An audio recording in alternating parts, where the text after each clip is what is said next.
Hey, folks, welcome to Shooting Up North. I'm your host, Lewis Carlin, or her right here on the Alliance Pro Wrestling Network. Thank you so much for joining me. If you're watching for the first time, please consider hitting that subscribe button. If you want to follow me on social media, I'm on Twitter at Shooting Up North, Instagram at Alliance PW Network, and feel free to join our Facebook group, the Alliance Pro Wrestling Network. And please, if you're enjoying the content, I know I haven't been around as much as I normally have been in the past, but that's going to change. I promise. I promise. Please consider purchasing a super thanks, YouTube super thanks. Subscribers watching YouTube videos can purchase a super thanks. Uh, between various dollar points, there's as low as $2 or the local currency equivalent. You do that, you express your gratitude and show support for the channel and the content. Subscribers will get a fun animated GIF right on the channel's video, and as an added bonus, you get a distinct, colorful comment to highlight their purchase. Anyone who purchases a super thanks comment or super thanks, I should say, will get a shout out from me on the very next video upload and have their name on a thank you credit page at the end of the video as well. And that's not live videos; that'll be pre-recorded videos. I will do a credit page as well. But I know I haven't been around as much as I normally. I'm not gonna lie. Been busy with PW Insider.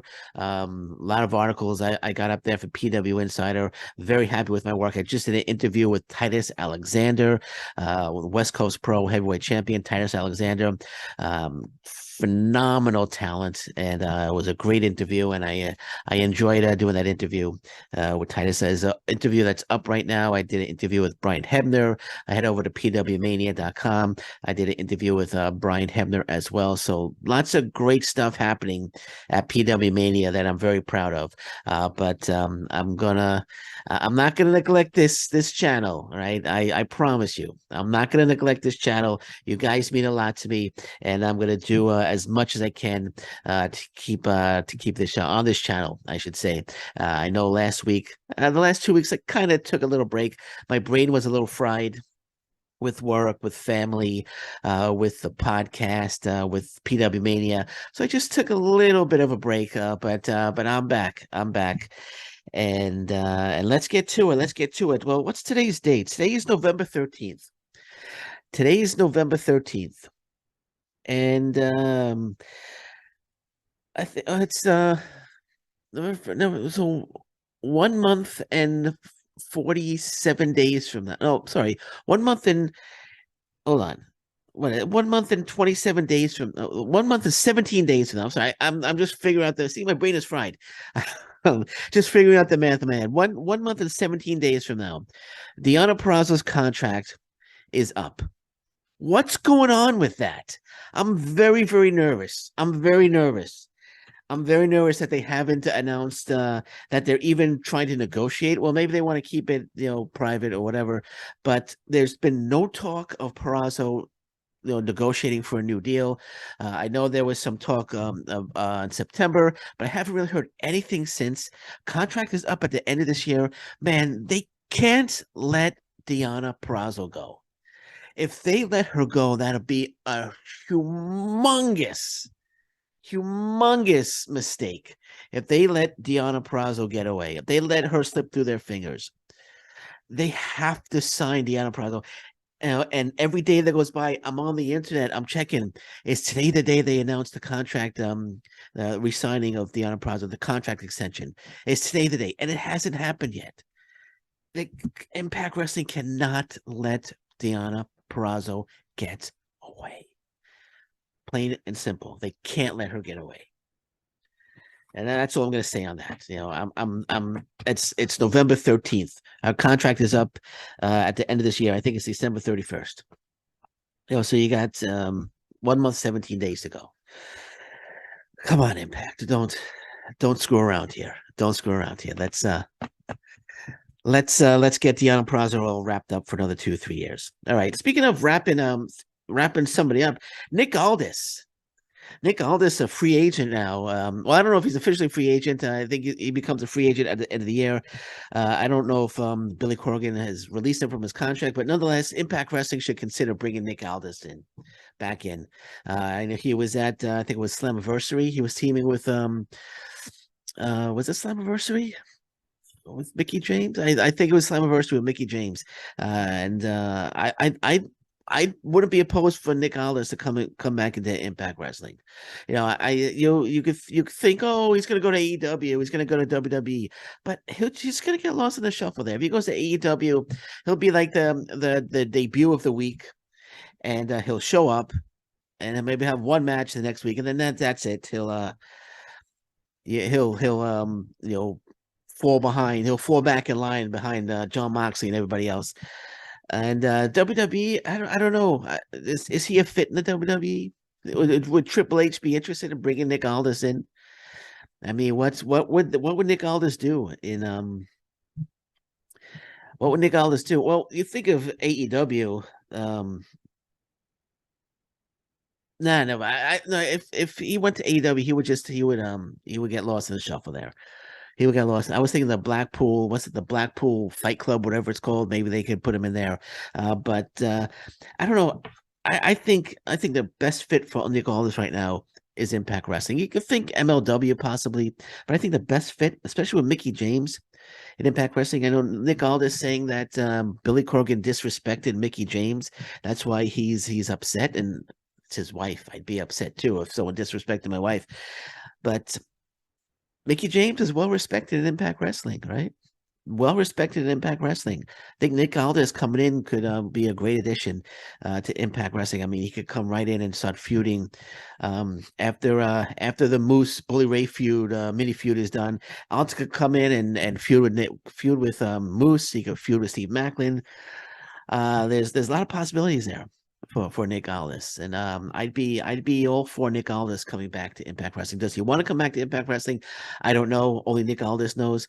But personally, I think Impact Wrestling will be a perfect fit for Nick Aldis. And Billy Corgan saying, I don't know any promotion that would want Nick Aldis after what happened here in NWA. I disagree. I think Impact Wrestling would love to have Nick Aldis back in the promotion, and I could see it happening. I could see it happening, especially like I said, Mickey James, well respected in Impact Wrestling.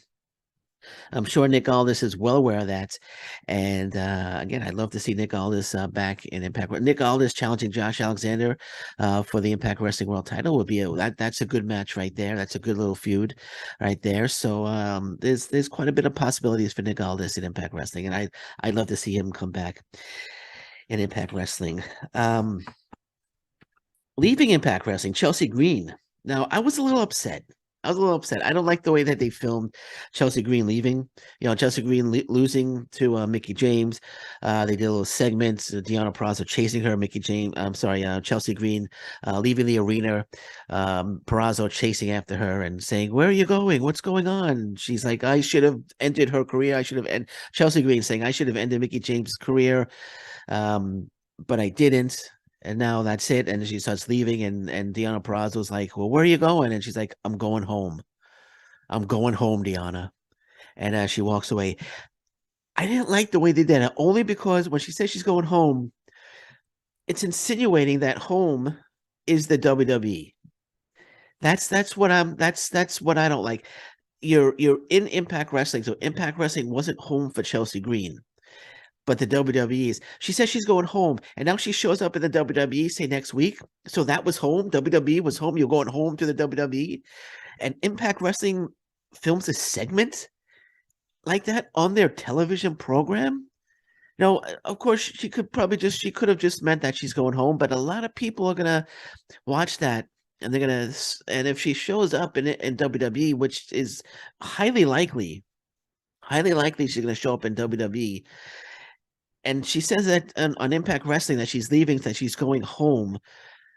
An Impact Wrestling program, a talent saying that they're leaving Impact and they're going home to the WWE. That doesn't sit well with me, man. That doesn't sit well with me at all, man. I mean, it's kind of downplays the Impact Wrestling as it's not a viable option for talents to go to, because Chelsea Green was in Impact, but hey, she's leaving, she's going home to the WWE. I didn't like that. Speaking of the WWE, and I'm not trying to be negative, but I'm sorry, Mia Yim. She got a little she made her return to WWE, and she got a lukewarm response. So we're gonna leave it at that. We're gonna leave it at that. But um but yeah, I just didn't like the way they filmed that segment with her saying, with Chelsea Green saying I'm going home, and everyone's just assuming home is the WWE. Even all the articles that are out saying Chelsea Green said she's going home, headed back to WWE. That's the type of negative press that Impact Wrestling is getting from this. Like I said, a lot of articles, insinuating or assuming that home means WWE, and I just didn't like the way they filmed that. Like they could have, she could have just said that she's leaving. She didn't have to say she was going home, right? She said, "That's it, I'm done, I'm leaving," and we could have just left it at that. But her saying, "I'm going home," and then she shows up in the WWE in 2 weeks. I don't like the way they did that. I'm sorry. People might disagree with me, but I just I don't like the way that they did that. Okay, so Chris Bey, Ace Austin heading to Japan for the best of the for the Super Junior Tag League, I should say, 2022 tournament, and their first match has been announced. Actually, a few of their matches have been announced. But their first match in the tournament will come against Los Ingobernables de Japan's Titan and Bushi. That should be an outstanding matchup. Chris Bey, Ace Austin should win that one. I'm picking Chris Bey, Ace Austin to win the tournament, not because they're in Impact Wrestling, but I'm looking at the teams involved in the Super Junior Tag League. You got Clark Connors and Raisuke Taguchi. You have Dookie and Yoshinobu Kanemaru. Robbie Eagles, Tiger Mask, Show, and Dick Togo have no chance at winning. Titan and Bushi, they you say that they might win, but they just had a unsuccessful shot at the IWGP Junior Heavyweight Tag Team Champions Francisco Akira and TJP, and they were unsuccessful. Then you have Leo Rush and Yo. That's an interesting team right there. Leo Rush and Yo. They should make that's Chris Bay and Ace Austin against Yo and Leo Rush. That's going to be an outstanding match. But the first match for Chris Bay and Ace Austin, and I do wish them all the best of luck in the world in New Japan Pro Wrestling. It's going to be against Titan and Bushi, and it's going to take the first match takes place at the legendary Korakuen Hall in Tokyo. It's November 21st, available on New Japan World.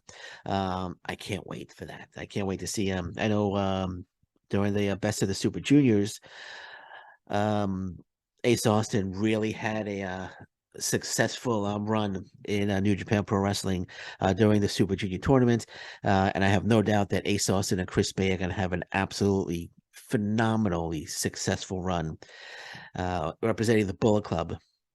And that's another thing. They're pushing the Bullet Club right now in New Japan Pro Wrestling. So I see Ace Austin, Chris Bay. I'm going to go out on a limb and say Ace Austin, Chris Bay will be at Wrestle Kingdom 17 challenging Francesco Akira and TJP for the IWGP Junior Heavyweight Tag Team Championship. So that's my prediction right there. Chris Bay, Ace Austin heading to Wrestle Kingdom, New Japan Pro Wrestling's biggest show of the year in January to challenge for those titles. But and let's find out what their second match is. Let's find out what the second match is for Chris Bay and Ace Austin. Their second match will come against Yoshinobu Kanemaru and Doki. They'll be facing. They should win that match as well. Let's we're on it. Let's see what the third match is. Might as well, right? Let's see what the third match is for third match, which will be November 26th. Oops, nope, that's the wrong one. I think it's the 25th. The 25th. Oh, you have Kevin Knight and Kushida also. That's an interesting tag team there. And you got El Lindemann, Alex Zane. Okay, so their third match is going to be against Dick Togo and Show. So two other teams that I didn't mention: El Lindemann, Alex Zane, and Kevin Knight and Kushida. That's an interesting. Those are two very interesting teams. Kushida and Kevin Knight. Kevin Knight's a young lion, so I don't see them. I don't see them advancing to win this tournament. Alex and Al Lindemann, that's an interesting tag team. That's a very interesting tag team. But I'm still gonna go with Bullet Club's and Impact Wrestling's Chris Bey and Ace Austin. So the third match, November 25th against Dick Togo and Show. Dick Togo normally takes the loss, and Show and Dick Togo will lose that match to Chris Bey and Ace Austin. Okay, so again, good luck to Chris Bey and Ace Austin. I have no doubt that they are going to absolutely kill it in Japan. But first match, November 21st. Was it November 21st? Was it 21st or 20th? Oh, November 21st. Sorry. November 21st against Titan and Bushi should be an absolutely fantastic, fantastic match. So we have an updated lineup for Overdrive. So let's go over the lineup for Overdrive, which is November 18th. Which is this coming Friday. So Josh Alexander, of course, defends the Impact Wrestling World Title against Frankie Kazarian. Not going to spoil that one. Just the tournament final for the vacant Impact X Division Championship takes place. Heath and Rhino defend the Impact Wrestling World Tag Team titles against the major players. Brian Myers and Matt Cardona. Jessica Taya Valkyrie will defend the Impact Knockouts World Tag Team titles against Savannah Evans and Tasha Steeles. Bully Ray versus Moose is now a tables match. It wasn't originally a tables match, but I don't think they want Moose to take a pinfall loss to Bully Ray, so they made it a tables match. So all Bully Ray has to do is get him through a table. So Bully Ray's not going to lose that match, but I can see Steve Macklin maybe interfering in that one. But Bully Ray should defeat Moose in the tables match. And Mickie James one-on-one and a career-threatening match against Taylor Wilde. Of course, if Mickie James loses, she will retire from in-ring competition, but we don't want her to lose because we want her to convince Nick Aldis to come to Impact Wrestling. So she's not going to lose to Taylor Wilde. I don't know how long they're gonna go with this career threatening thing. I know Masha Slamovich attacked Jordan Grace on the last episode of Impact Wrestling. I wouldn't be surprised if they add that title match to Overdrive, and I wouldn't be surprised if Masha Slamovich defeats Jordan Grace to win the Impact Wrestling Knockouts World Title. I think Masha Slamovich is going to end Mickie James's career. I'm not saying it's going to happen anytime soon, but I think it's going to be Masha Slamovich is going to be the champion. Mickie James is going to challenge her, and I think Slamovich is going to end Mickie James's career. But Slamovich is definitely the next Impact Knockouts world champion, without a doubt. We'll see if they add that match to Overdrive or not. There were actually four young talents that I'm going to name right now that I think Impact Wrestling should jump on immediately. Four names right now. Actually, there are five names. There's one tag team and three names. I'm name the names, and not really gonna go into full details, but here's five names that Impact Wrestling should really consider signing. Young, incredible, terrific talent on the indie scene right now. So I'm gonna go Titus Alexander. You know how I feel about Alec Price. Royce Isaacs, Jarrell Nelson, the West Coast Wrecking Crew. They should definitely sign them. And I think they should sign Alley Catch. I think Alley Catch. I was watching Pro Wrestling Revolver last night. Great show. Trey Miguel lost the Revolver Remix title in an Iron Man match to Alex Shelley. 7 falls to 6. Alex Shelley won. It was a terrific match. The whole show was terrific. And Alley Catch and Jessica had a barn burner of a match. They had a nice little brawl, and I think Alley Catch coming into Impact Wrestling, I think Alley Catch could have. She had a terrific match with Masha Slamovich. I think she could come in, have a great feud with Slamovich, a great feud with Killer Kelly. She could continue her feud from Pro Wrestling Revolver with Jessica. Her against Jordan Grace would be fantastic. I think they should. And I'm not saying she's going to come in and do all these death match stuff. And I know during with this Masha Slamovich match, she had all the cut up cans and everything. Leave that stuff out. Leave that stuff out. Ali Catch is capable of having a terrific match with all that without all that extreme stuff added in. So I would consider bringing Ali Catch in. I think Ali Catch would be a great fit in Impact Wrestling right now, especially with Chelsea Green going home to the WWE. But I would definitely consider bringing Ali Catch in. So Titus Alexander, Alec Price. I know they both of them. I've had them both on my show. I've interviewed both of them, and I've interviewed Royce Isaac. They all have interest in coming to Impact Wrestling. So Titus Alexander, Alec Price, Royce Isaacs, Jarrell Nelson, West Coast Wrecking Crew would be a great tag team. Great addition to the tag team division, and Ali Catch would be a great addition, in my opinion, to the Knockouts division. Okay, so we're gonna leave it at that for now. I think I covered everything. Let me just take a quick look here. Yeah, okay, yeah, I covered everything I want to cover, so we're gonna leave it at that for now. And I'll be back. I'll be watching the news. Anything breaks, I'll be back. But until then, thank you very much. Take care. Bye bye, and stay safe, everyone. So long. Bye bye.